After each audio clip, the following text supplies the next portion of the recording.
जगन्नाथपुरी में आज भी ठाकुर जी स्नान पूर्णिमा के दिन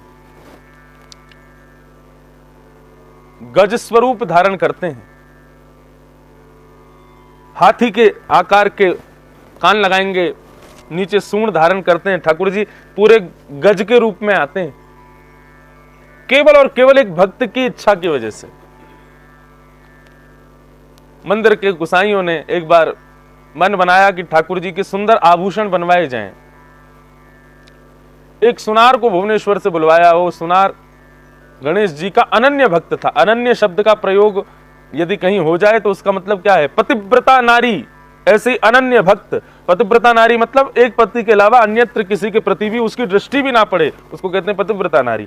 अनन्य भक्त का तात्पर्य भी यही है, ठाकुर के अलावा जिसके प्रति उसकी श्रद्धा है उसके अलावा किसी और को देखे भी ना, उसको अनन्य भक्त कहते हैं।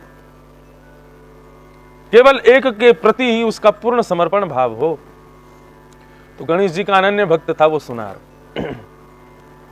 मंदिर के पुजारियों ने बुलवाया तो पहले तो आया ही नहीं, कि बोले नहीं मैं अन्यत्र किसी देव का दर्शन नहीं करता, मैं गणेश जी का अनन्य भक्त हूं। लेकिन लोगों ने जाकर के कहा महाराज इससे बड़ा, इससे बढ़िया सुनार नहीं है हमारे उड़ीसा प्रांत में। श्री जगन्नाथ जी के जितने सुंदर आभूषण ये बना देगा उतने कोई नहीं बना पाएगा, बनवाना तो इसी से ही है। तो युक्ति अपनाई, क्या करें? तो सबने कहा भैया एक काम करो, तुमको अंदाजा तो, अनुभव तो हो जाता होगा ना स्पर्श करके, कितनी लंबाई कितनी चौड़ाई आदि। तो हाँ हो जाएगा अनुभव। तो एक काम करो, फिर आप आंखों पर पट्टी बांध करके जगन्नाथ जी के पास आओ, देखना मत उनको, और आंखों पर पट्टी बांध करके उनके गले का नाप ले लेना, उनकी करधनी का नाप ले लेना, उनकी भुजाओं का नाप ले लेना, उनके कुंडलों का नाप ले लेना। देखना मत, बस नाप ले लेना, हाथ से स्पर्श करके और फिर मेजरमेंट वगैरह करके नाप ले लेना। हाँ ये कर सकता हूं, मेरी भक्ति भी नष्ट नहीं होगी और आपका काम भी हो जाएगा। आज समस्त पुजारी श्री जगन्नाथ जी को देख रहे थे। जगन्नाथ जगन्नाथ जगन्नाथ रक्षमाम, जगन्नाथ जगन्नाथ जगन्नाथ पाहि मां। ये न रक्ष जगन्नाथ। हे जगन्नाथ, हे जग के स्वामी, हे जग के महाराज धीराज, तुम्हारी लीला कैसी है? आज एक भक्त को अपने इतने समीप बुला रहे हो, लेकिन उसके हृदय में ऐसी भक्ति स्थापित पहले से कर रखी है कि वो आपको देखेगा नहीं, वो आपका स्पर्श करेगा नहीं। कहां जगन्नाथ मंदिर में कई लोगों को तो प्रवेश वर्जित है, आप सब जानते हैं, उसमें ज्यादा हम क्या बोलें। देश विद्रोही भी यदि कोई जगन्नाथ जी का दर्शन करने जाता है, चाहे वो मुख्यमंत्री हो, चाहे वो कितना ही बड़ा पद का क्यों ना हो, मंदिर में प्रवेश नहीं प्राप्त होता। मैंने सुना था 2-3 वर्ष पहले कोई देश विद्रोही, ब्राह्मण विद्रोही, राम नाम विद्रोही कोई एक महिला नेता गई थी वहां पर बंगाल से, तो जगन्नाथ जी के मंदिर में प्रवेश नहीं मिला, उसको मना कर दिया पंडा पुजारियों ने, बोले नहीं आएंगे भीतर।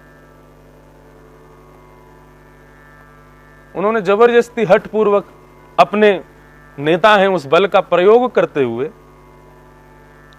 वहां के मुख्यमंत्री आदि को पत्र लिख दिया, बोले मैं तो भीतर जाऊंगी, और वो चली गई भीतर। हठपूर्वक जबरदस्ती उन्होंने दर्शन किया। ऐसा बताते हैं, बोले जैसे वो दर्शन करके बाहर निकली, पूरे जगन्नाथ में पुरी में धूप निकली थी, लेकिन मंदिर के ऊपर बारिश हो रही थी। पूरे मंदिर को जगन्नाथ जी ने धोया अपने को, कि कोई ब्राह्मण विद्रोही, देश विद्रोही मेरा दर्शन करके गया, अपवित्र हो गया मंदिर। महाराज जगन्नाथपुरी आइए आप लोग, 11 से 17 जनवरी साक्षात परब्रह्म विद्यमान है वहां पर। श्री जगन्नाथ जी का नवकलेवर होता है।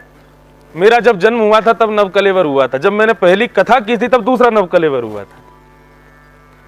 तो नवकलेवर में पुराने ठाकुर जी के विग्रह को पृथ्वी के भीतर विराजमान करते हैं, नव स्वरूप विराजमान करके पुराने ठाकुर जी के भीतर हृदय में विराजमान शालिग्राम को नवीन ठाकुर जी के भीतर पधरा देते हैं। वो शालिग्राम नहीं है, साक्षात द्वारिकाधीश का हृदय है, जो जगन्नाथ जी के भीतर शालिग्राम के रूप में विद्यमान है। वो साक्षात परब्रह्म नारायण का हृदय है, वो दिल है ठाकुर जी का।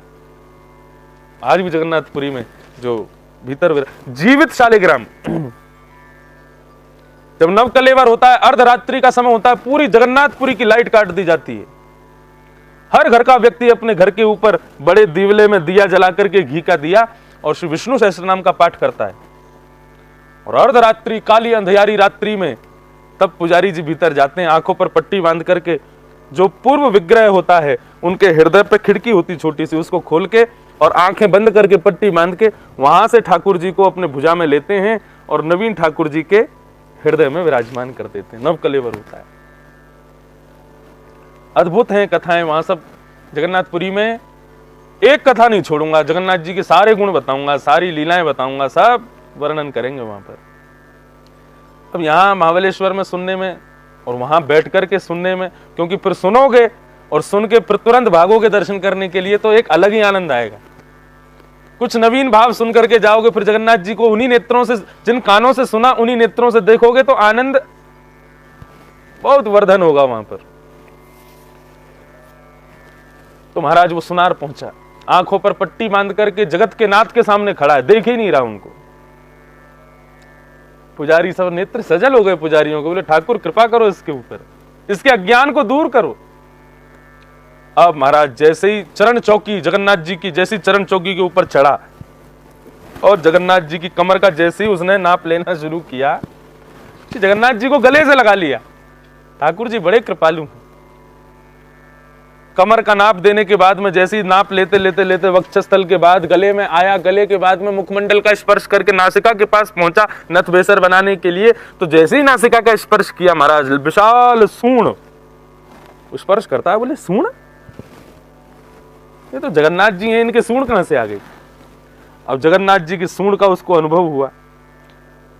थोड़ी देर बाद वो कानों का स्पर्श करने जाता है, तो विशाल कानों का, जैसे श्री गणेश जी के कान हो ऐसे कानों का अनुभव हुआ। उसने कहा ये पुजारी मेरे को बहका करके ले आए हैं, बोल रहे थे जगन्नाथ का दर्शन है, और ये तो मेरे गणपति बप्पा हैं, ये तो मेरे गणेश जी हैं। उसने तुरंत निस्संदेह होकर के, ये तो मेरे गणेश जी हैं, जैसे ही अपनी पट्टी खोली, सामने जगन्नाथ जी का दर्शन हो गया उसको। सब पुजारियों ने प्रणाम किया, बोले अब तो भैया तेरे दर्शन हो गए, अब तू कितनी अनन्यता रख अपने भीतर, लेकिन अब तो तूने जगन्नाथ जी को देख लिया। जगन्नाथ जी को देखा तो ना सूंड है ना कान है, और उसने दर्शन कर लिया। अब तो वो आंख मूंद करके बैठे, बोले क्या मायावी देवता के पास ले आए हो, कभी कानों को दिखा देता है, कभी सूंड स्पर्श करा देता है, और देखने पे कुछ भी नहीं दिखता है।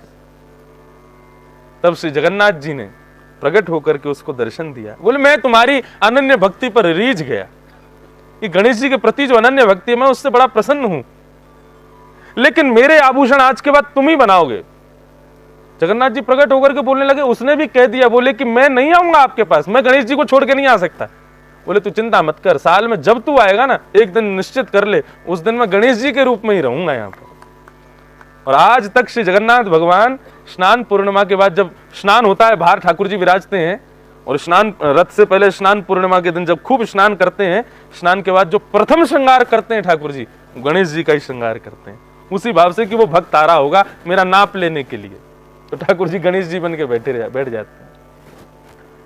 तो माम प्रत्यगात्मान इह वरुंधे, भगवान कहते हैं भक्ति का मार्ग ऐसा है मैया कि उस मार्ग पर चल करके इसी जन्म में मेरा दर्शन कर लेता है, और केवल मेरा दर्शन नहीं कर लेता, फिर वो अपने तरीके से मेरा दर्शन करता है। एक प्रकार से छचिया भरी छाछ पे नाच नचाए, वो भक्त फिर अपने अधीन कर लेता है ठाकुर जी को। मैं भक्तन को दास, भगत मेरे मुकुटमणि। कि ठाकुर जी कहते ही नहीं है, केवल करते भी। मैं भक्तन को दास, भगत मेरे मुकुटमणि। मैया ये भक्ति का साधन है, ये भक्ति का मार्ग है, आप इसको अपनाओ। तब फिर कल हमने प्रसंग सुना था कि भगवान से मैया पूछती है, काचेत्वयुचिता भक्ति कीदृशी मम गोचरा, यया पदम ते निर्वाण अंजसान वाष्मवाहम। हे प्रभु, आपकी उचित भक्ति कौन सी है? पहला प्रश्न। दूसरी बात, आपकी उचित भक्ति में भी वो भक्ति बताओ जो मैं कर सकूं। और तीसरी बात, वो भक्ति ऐसी होनी चाहिए उससे आपकी प्राप्ति हो। समझ में आई बात? आपकी उचित भक्ति बताओ जिससे आपकी प्राप्ति हो, और वो भक्ति ऐसी होनी चाहिए जो मैं कर सकूं। कहीं ऐसी आपने बता दी जो मेरे बस की ना हो, तो ऐसी भक्ति मत बताना। मतलब देवभूति माता के प्रश्न मुझे इतने अद्भुत लगते हैं, ये स्पष्ट बोल देती हैं ठाकुर जी से, कोई संशय कोई संदेह रहने नहीं देती, स्पष्ट बोल दिया। बोले ऐसी भक्ति बताओ जिससे आप मिल जाओ, और हां ये जरूर ध्यान में रखना कि मैं कर सकूं वैसी बताना। और फिर बाद में कहती हैं निर्वाण, मेरा निर्वाण हो जाए। निर्वाण मतलब फिर उसके बाद कुछ करना शेष, ये नहीं हो जाए कि आप एक बार बता दो मैं वो कर दूं फिर कहो मैया वैसा और कर लो, ये नहीं। एक बार बता दीजिए, स्पष्ट बता दीजिए, ऐसी भक्ति का मार्ग मेरे को बताइए। श्री देवभूति माता ने प्रश्न किया। बंधुओं देखो, भक्ति के ना यथा उचित अलग अलग रूप होते हैं। यदि आप कर्म कांड के मार्ग पर जाओगे तो वहां भक्ति क्या है? ओम चंद्रमा मनसो जात चक्षो सूर्यो अजायत श्रोत्राद् वायुश्च प्राणश्च मुखा, ये भक्ति है कर्मकांडियों के लिए। कर्मकांडियों के लिए भक्ति क्या है? संकल्प लो, संकल्प में अक्षत रखो, जल रखो, दक्षिणा रखो, उसके बाद में ठाकुर जी को अर्पित करो। कल्प देखेंगे, ये देखेंगे, वो देखेंगे, सब कुछ करके संकल्प करके ठाकुर जी को अर्पित करेंगे। अक्षत चढ़ाओ, पुष्प में रोरी चावल लगा करके चढ़ाओ, उनके लिए भक्ति वही है। लेकिन ज्ञान मार्गियों के लिए, सांख्य मार्गियों के लिए भक्ति का स्वरूप कुछ और है। उसका भगवान यहां पर वर्णन करेंगे। बंधुओं, यही ज्ञान मार्ग, भक्ति, सांख्य योग, ज्ञान योग, इसी का ही निरूपण भगवान ने गीता में भी किया, अर्जुन किया गया। भगवान भक्ति योग जब प्रारंभ करते हैं तब अर्जुन को बताते हैं। बहुत ध्यान से सुनिएगा। वैसे तो ये प्रसंग अब पॉइंट्स लिखने योग्य हैं जो ठाकुर जी बता रहे हैं, इनको सुनना चाहिए भक्ति मार्गियों को। मय्येव मन आधत्स्व मयि बुद्धिं निवेशय निवशिष्यसि मय्येव अत ऊर्ध्वं न संशय। भक्ति मार्गियों के लिए भगवान कहते हैं भक्ति के पथ पर चलने वाले को सबसे पहला उपाय क्या करना चाहिए। कई लोग मेरे से प्रश्न करते हैं, हमको भक्ति पथ अनुगामी बनना है, भक्ति पथ का पथिक बनना है। इस साल की मेरी विश्रांत कथा है ये। दिसंबर में हमने कोई कथा ही नहीं ली, अब सीधी कथा जनवरी में होंगी। 2021 की विश्राम कथा है ये, अंतिम कथा है। आज भक्ति पथ का अद्भुत भाव ठाकुर जी वर्णन कर रहे हैं। इस वर्ष की इस अंतिम कथा में श्रवण कीजिए, भक्ति पथ किसे कहते हैं। भगवान कहते हैं भक्ति पथ पर चलने वाले को सबसे पहला काम करना है अपना मन और अपनी बुद्धि। बहुत ध्यान से सुनिएगा, भगवान कह रहे हैं अर्जुन अपना मन और अपनी बुद्धि, इन दोनों को मुझे प्रदान कर दो। और कैसी प्रदान करो? बोले अचल रूपा बना करके प्रदान करो। मतलब ऐसा नहीं कि एक बार भगवान को मन दे दिया, बुद्धि दे दी और उसके बाद में फिर वापस ले लिया, नहीं। वो सदा सर्वदा के लिए फिर मेरे पास ही रहे, मेरे से कभी दूर जावे नहीं। बहुत ध्यान से सुनिएगा बंधु, अपनी मन और बुद्धि को मुझे प्रदान करो। या तो मन बुद्धि दोनों प्रदान करो, या फिर मन प्रदान करो बुद्धि को रहने दो, या फिर बुद्धि प्रदान करो मन को रहने दो। या तो दोनों दो या फिर दोनों में से कोई एक दो। यह भक्ति पथ के साधक का पहला लक्षण होना चाहिए। अपनी मन या बुद्धि में से किसी एक को ठाकुर जी को अर्पित करो। सुनने में बहुत इजी लगता है, लेकिन करना उतना ही कठिन है। भगवान को अपना मन किसने प्रदान किया? किसने प्रदान किया? श्रीमद् भागवत की यदि बात करें तो गोपियों ने प्रदान किया। चित्तम सुखेन भवता पहितुम गृहेषु। गोपियां कहती हैं तुम कह रहे हो कि ठीक है जा रही हैं हम, लेकिन हमारी जो वस्तु तुम्हारे पास है वो हमको प्रदान करो। भगवान बोले क्या है मेरे पास? बोले चित्तम सुखेन भवता पहितुम ग्रहेषु, हमारा जो मन तुम्हारे पास है ना कन्हैया, उसको वापस कर दो हमको।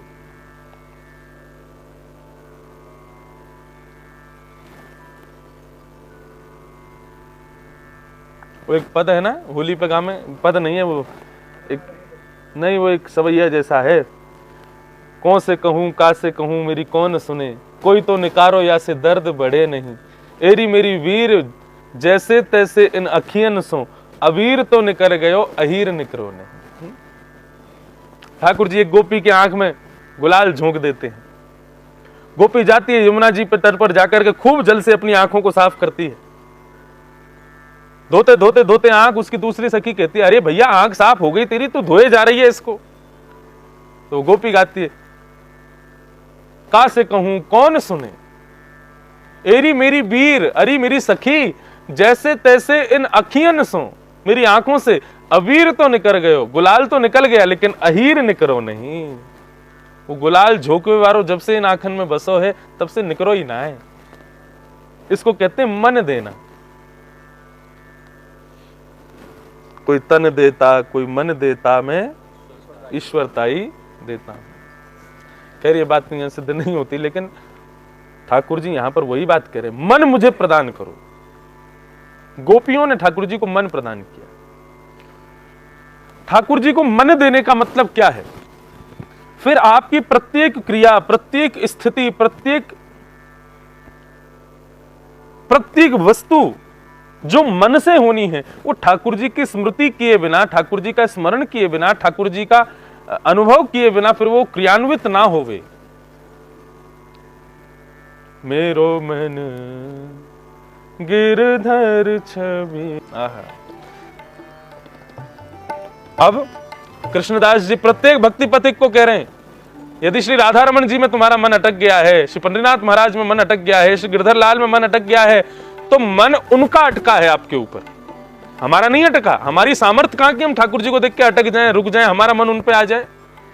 उनका मन हम पर आया है, तो अब मन उनका हम पे आ गया, तो अब हम उनको क्या देवें? कुछ तो देना चाहिए। कृष्णदास जी कह रहे हैं, तो भगवान कह रहे हैं सबसे पहला काम क्या करना है? बोले मय्ये मन आधत्स्व, अपना मन मुझे प्रदान करो।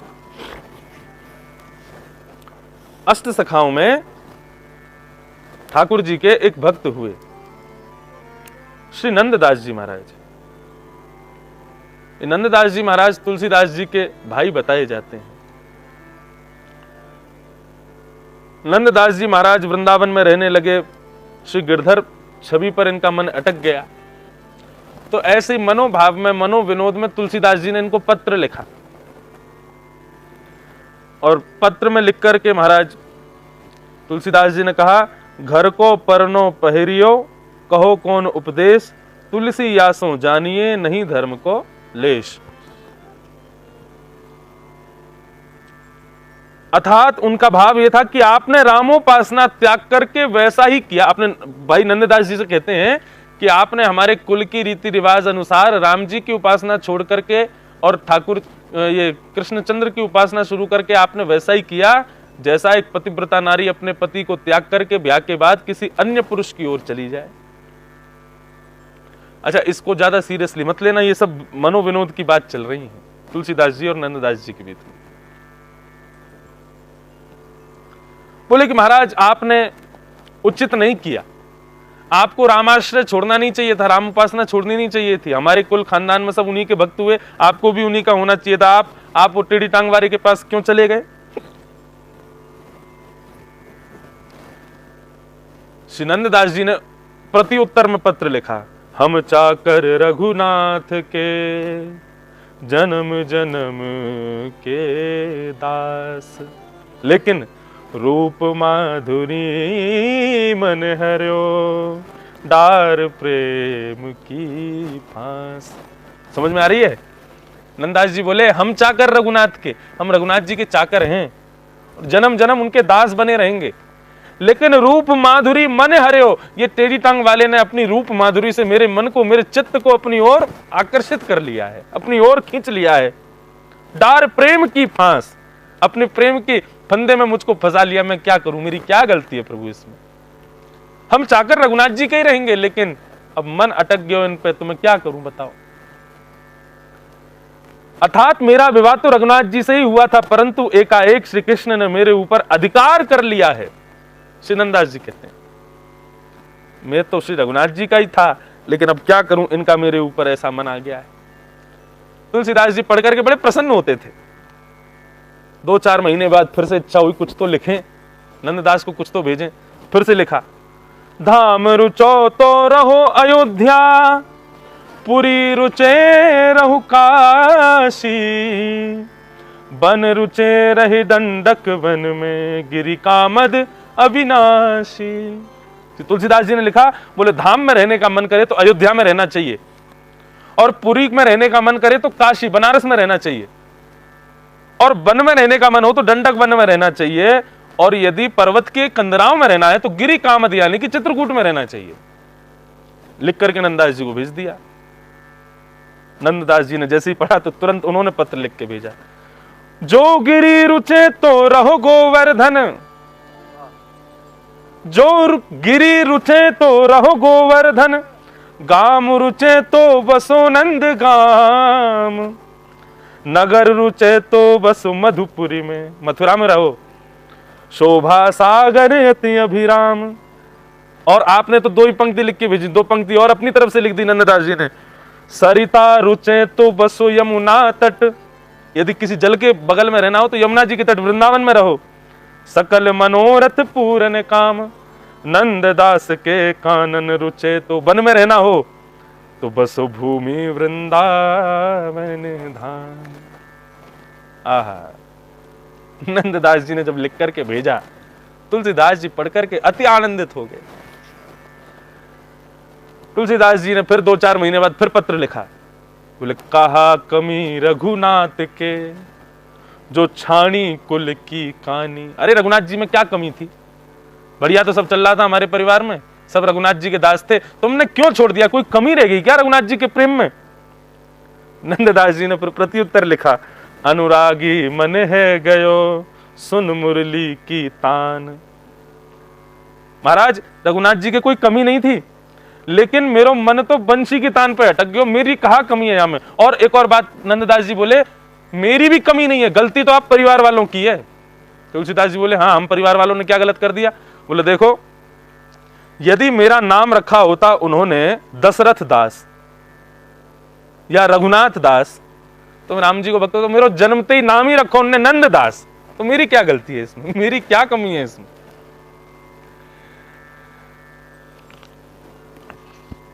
और फिर उन्होंने ये पद गाया, मेरे नाना जी मुझको ये पद बहुत सुनाते थे, कृष्ण नाम जब ते सुनो रियाली। अब देखो ये कथा हमारी ऐसी सहजता से आ गई, और ये पद नाना जी इसी राग में सुनाते थे आशावरी में, तो निश्चित ही ये जो योग बैठा ना, राग भी वही आ गया और कथा भी वही चल रही है। जिस राग में ये कथा कही सुनाई थी नाना जी ने, तो निश्चित ही नाना जी आकर के यहाँ कृपा कर रहे हैं, जरूर विराजे हैं और श्रवण कर रहे हैं। हमारे नाना जी रहते हैं, साथ ही रहते हैं। जब कभी भी बहुत हृदय से बहुत थकान लगती है, कभी कभी बहुत जीवन में, देखो ऐसा नहीं है कि कोई वक्ता होकर के और एक श्रेष्ठ मंच पर बैठ करके उसके जीवन में चिंताएं नहीं होती, उसके जीवन में किसी प्रकार का कोई कष्ट नहीं होता, सबके जीवन में होता है। लेकिन मैंने अनुभव किया कि स्मृति में कई बार ठाकुर जी को भी याद कर लूं ना तो भी मन शांत नहीं होता, लेकिन अपने पूज्य नाना जी का स्मरण में कर लेता हूं तो मन पूर्ण रूपेण मानो जैसे बिल्कुल शांत हो जाता है। कृष्णदास जी ने पद, नंददास जी ने पद, कैसी दशा। जब आप भक्तमाल ग्रंथ को पढ़ेंगे तो सबसे पहला श्लोक भक्तमाल में यही आता है, वाग गदगदा द्रवते यस्य चित्तम रुदत्य भिक्षणम हसति क्वचित् च विलज्ज उद्गायत नृत्यते च मद भक्ति युक्तो भुवनम पुनातु। भगवान के लक्षण तो सबने बताए, लेकिन इस श्लोक में भगवान अपने भक्तों का लक्षण बता रहे हैं। मेरे भक्त के लक्षण क्या है, बोले वाग गदगदा द्रवते यस्य चित्तम, मेरी स्मृति करते करते जिसकी वाणी भर आवे, वही तो कह रहे हैं यहाँ पे, बोले भर भर आवे नैन, मुख हुना आवे बैन, मन की दशा कछु और ही भई रे। शरीर की दशा कुछ और ही भई है। जे तेक नैम धर्म कीनेरी बहुविधि, अंग अंग होऊं मैं तो श्रवणमयी रे। कृष्णदास जी कह रहे मेरे दो कान नहीं सुनते, मेरा तो रोम रोम श्रवणमयी हो गया है, रोम रोम में कान प्रकट हो गए, मेरा रोम रोम कृष्ण नाम का पिपासु हो गया है। नंददास जाके श्रवण सुने यह गति, माधुरी मूरत के धो कैसी दई रे। नंददास जी महाराज ने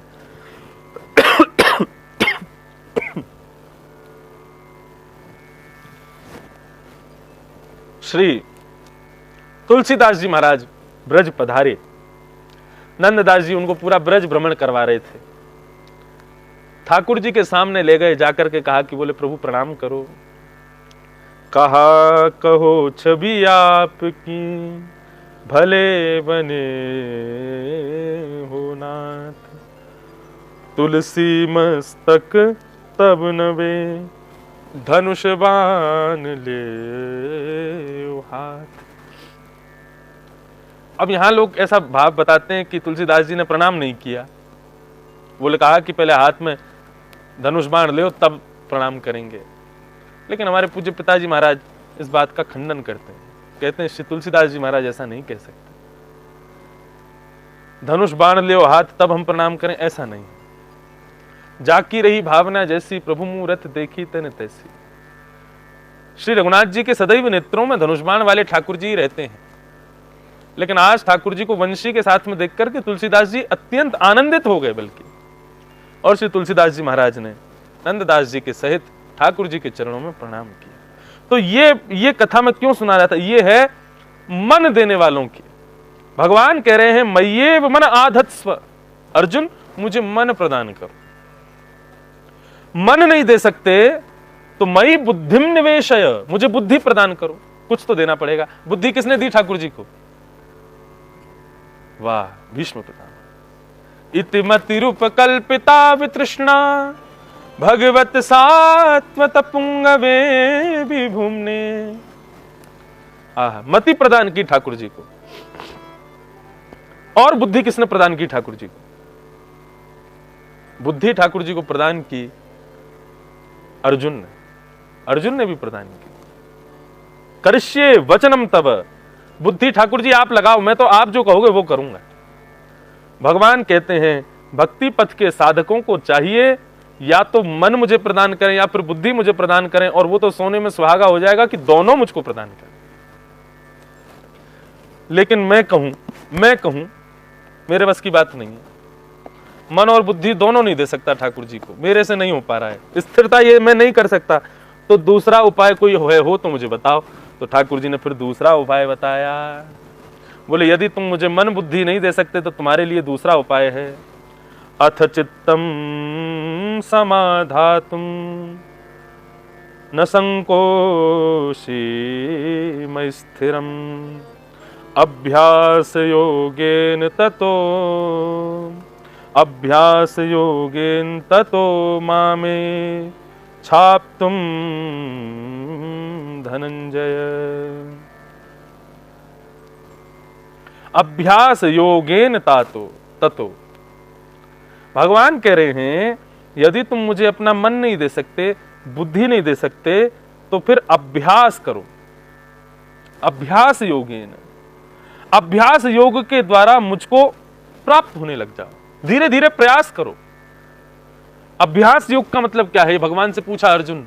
तो भगवान कहते हैं जिस क्रिया को करने में मुझ में मन लगता है उस क्रिया का अभ्यास बार बार करो।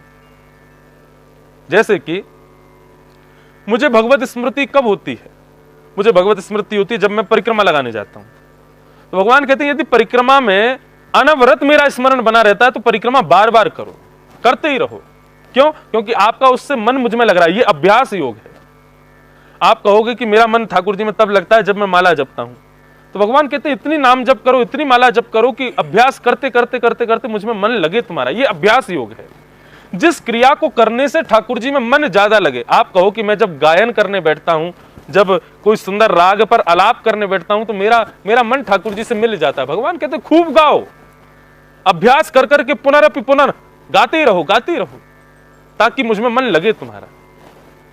तो अभ्यास योग का मतलब समझ गए? भगवान कहते हैं जो मन बुद्धि मुझे नहीं दे सकते वो अभ्यास योग पर आ जाओ, क्रिया को ढूंढो, जिस क्रिया से तुम्हारा मन मुझ में लगता है उस क्रिया को बार बार करो। एक कथा में सुना रहा था, पिछली कथा में एक मथुरा के महात्मा थे, भिक्षा लेने जाते थे और भिक्षा में जो प्राप्त होता था उससे बढ़िया टिक्कर बना के पाते थे और फिर भजन करते थे। बड़ी सत्य घटना है ये, गौड़िया संप्रदाय के। तो एक मैया थी, उनके यहाँ ठाकुर जी की सेवा चलती थी। ठाकुर जी ने रात को मैया को सपनों में कहा कि मैया तुम्हारे यहाँ जो बाबा सुबह भिक्षा लेने आते हैं ना, बोले हाँ, उनको मुझे दे दो, मेरी सेवा उनके माथे रख दो। अब ठाकुर जी भी विचित्र है महाराज, कब किसके हाथों सेवा लेने लग जाए ये उनके ऊपर निर्भर करता है।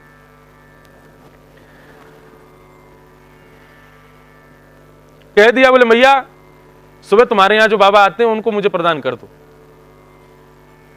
महात्मा पधारे, बाबा से मैया ने कही, बाबा वैसे तो मैं बहुत दुखी हूं यह बात को सुनकर के, लेकिन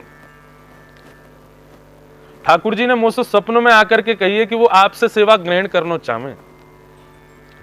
बोले मैया हम पे तो कछु है ना है, आप जैसे 56 भोग आदि तो हम करना पाएंगे, एक समय टिक्कर बना करके खवा सकें बस, वहां के अलावा तो हमसे ज्यादा भक्ति होवेगी ना। हम तो ठाकुर जी के नाम जप में ज्यादा निष्ठा रखें, क्योंकि हमारा मन ठाकुर जी की सेवा करके उनमें इतना ज्यादा ना लगे, हमारा मन तो नाम जप करके ज्यादा लगे। आप ठाकुर जी से मेरी बात कह दियो, यदि उनको या में सहमति हो तो मैं ले जाऊंगा। रात में स्वप्न में ठाकुर जी आए, बोले मैया तेने मेरी सेवा दी नहीं बाबा को। बोले मैं तो देवी को तैयारी, बाबा ही मना कर रहा हो, बाबा कह रहा हो कि भैया मुझसे होवेगी ना, मैं तो नाम जप निष्ठ हूं, मैं एक ही बार भोजन पवाऊंगा, अगर ठाकुर जी को स्वीकार हो तो आ जाए। ठाकुर जी बोले मैया मैं एक ही समय भोजन खा के रह लूंगा, लेकिन मुझको बाबा को दे दे, वही के पास रहना मुझे। दूसरे दिन महात्मा पधारे, मैया ने कही, बोले ठाकुर जी यही चाहते हैं जो आप कह रहे थे। बोले मैं एक समय भोजन करूंगा लेकिन रहूंगा बाबा के पास। ठाकुर जी मदन मोहन जी को लेकर के अपने पास पधारे।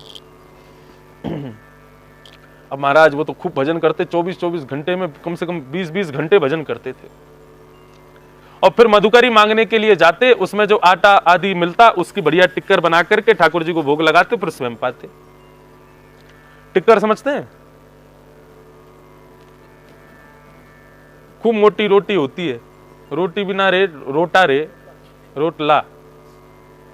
हाँ, वो क्या है कि एक में ही आधे में ही तो पेट भर जाता है, और फिर उसका क्या है कि उसको पाने के बाद खूब देर तक उसको पचाने में लगा रहता है पेट, इसलिए भूख भी नहीं लगती लंबे समय तक। इसलिए संत महात्मा भजन करते रहे, उसके लिए टिक्कर बना के पाते हैं ताकि ज्यादा भूख ना लगे, एक बार में ही पूरी हो जाए पूर्ति। टिक्कर बना करके ठाकुर जी के सामने रख दिया, भोग लगाओ, और भोग लगा करके स्वयं ने पाया। बाबा जैसी भजन करने के लिए बैठे, ठाकुर जी ने बाबा से कही, बाबा हाँ लाल जी कहो, मैं आपकी सेवा से बड़ा प्रसन्न हूं। बोले अच्छा, चलो अच्छी बात है, आपको हमारी सेवा बढ़िया लग रही है, लेकिन बाबा एक बात कहना चाहूं। बोले कहा, आप जो टिक्कर बनाओ ना, बोले हाँ, वो सूखे आटे में ही माण करके बनाए दो, वामन यदि नमक डाल दोगे ना तो एक स्वाद आ जाएगा, बस इतनी इच्छा है, टिक्कर में एक नमक मिला दे करो।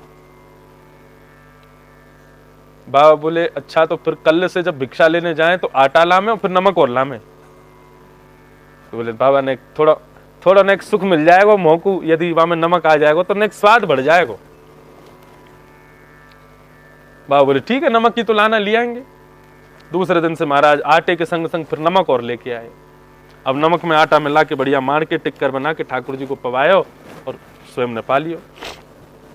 2-4 दिन तक ऐसे ही पाते रहे ठाकुर जी।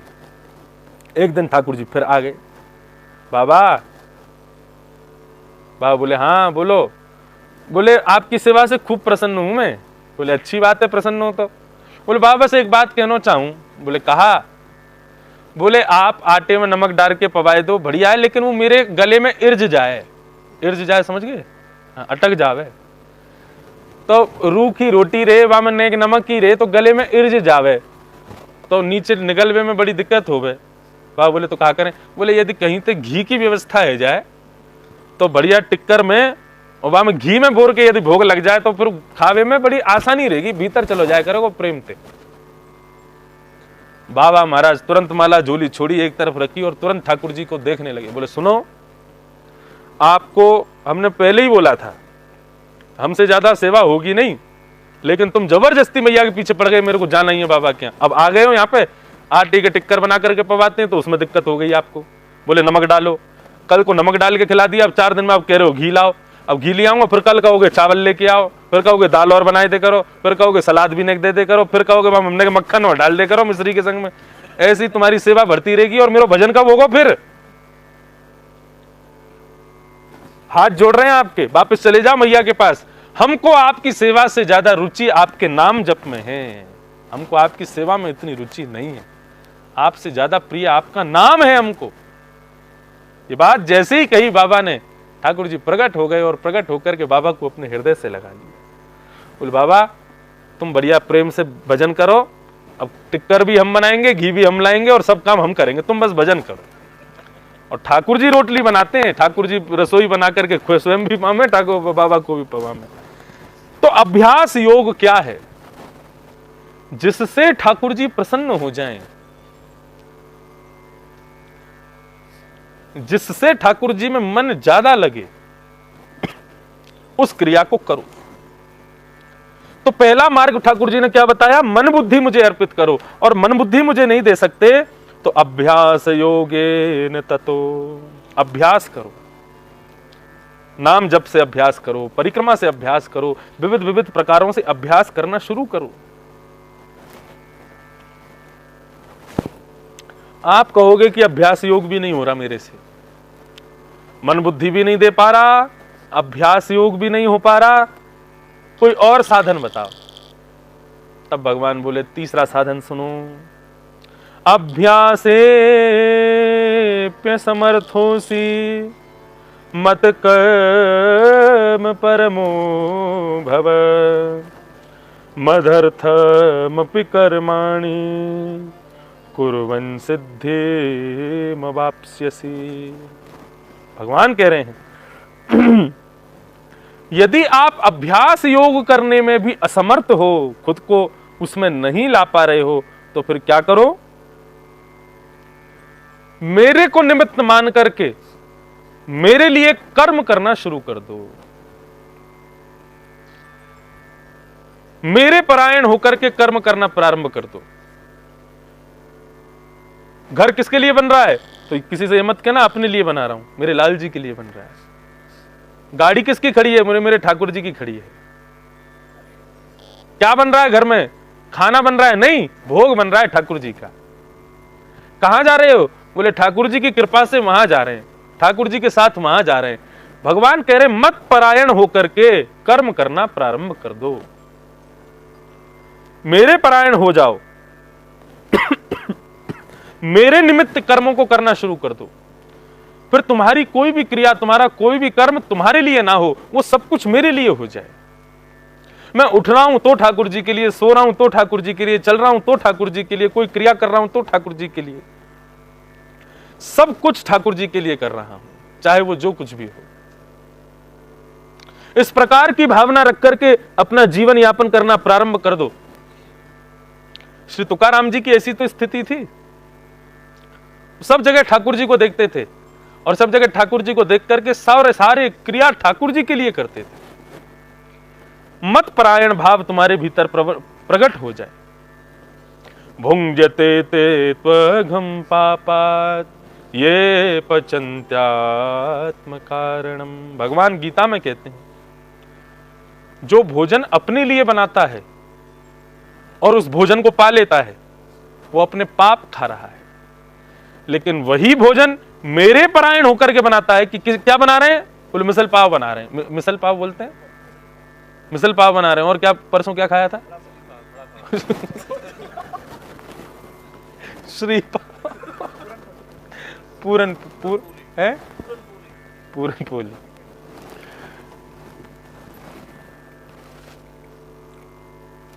जैसे हमारे भारत देश के एक नेता है ना, वो नाम बदलते रहते हैं सब जगह के, ऐसे ही हमारे एक पंडित जी हैं, वो सबके नाम ही बदलते रहते हैं, अलग ही इनकी फिलोसफी चलती है।